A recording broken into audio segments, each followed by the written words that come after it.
ধরুন আপনি খাগড়াছড়ির আকাশে ভাসছেন, নিচে বিস্তীর্ণ সবুজ ধানের মাঠ, দূরে পাহাড়ের সারি।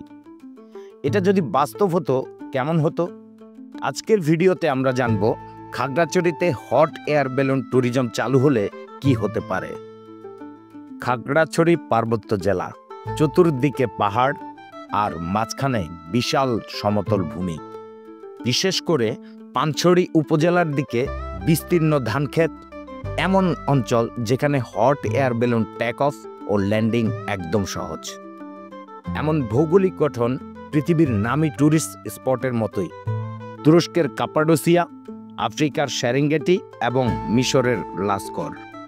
এই ব্যবসা শুরু করতে গড়ে প্রাথমিক খরচ পড়তে পারে 50 লক্ষ টাকা থেকে শুরু করে 1 কোটি টাকার মধ্যে। এর মধ্যে থাকে balloon set, burner, trailer, pilot training এবং সেফটি ইকুইপমেন্ট। বাংলাদেশে শুরু করতে লাগবে সিভিল এভিয়েশন কর্তৃপক্ষের অনুমতি, নিরাপত্তা ছাড়পত্র, স্থানীয় প্রশাসনের সহায়তা, পর্যটন বোর্ডের অনুমোদন। শুধু বেলুন না, এর চারপাশে তৈরি হতে পারে cafe, stay home, guide service, একটা পূর্ণ ট্যুরিস্ট ইকোসিস্টেম। এ ধরনের উদ্যোগ চালু হলে প্রতি মাসে হাজারো পর্যটক আসতে পারে আরও নতুন করে। শুধু খাগড়াছড়ি না, সারা বাংলাদেশের পর্যটকরা আকৃষ্ট হতে পারেন, পাশাপাশি আকৃষ্ট হতে পারেন বিদেশি পর্যটকরাও। প্রতিটি বেলুন রাইডে জনপ্রতি খরচ হতে পারে 3000 থেকে 5000 টাকা পর্যন্ত, যেখানে দিনে একাধিক ফ্লাইট দেওয়া সম্ভব। এতে স্থানীয় অর্থনীতি, হোটেল, রেস্তোরাঁ, হস্তশিল্প সব কিছু লাভবান হবে। এখন দরকার সরকারি সহযোগিতা।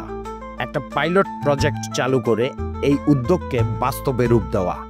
আমরা চাই পর্যটন মন্ত্রণালয়, বেসামরিক বিমান চলাচল কর্তৃপক্ষ ও স্থানীয় প্রশাসন এই উদ্ভাবনী চিন্তা বাস্তবায়নে এগিয়ে আসুক। বাংলাদেশের আকাশে যদি হট এয়ার বেলুন ওড়ে, তার শুরু হোক খাগড়াছড়ি থেকে। প্রিয় দর্শক, ভিডিওটি ভালো লাগলে লাইক দিন, শেয়ার করুন এবং আপনার মতামত জানান কমেন্টে। এমন নতুন সম্ভাবনার খোঁজে সাথে থাকুন।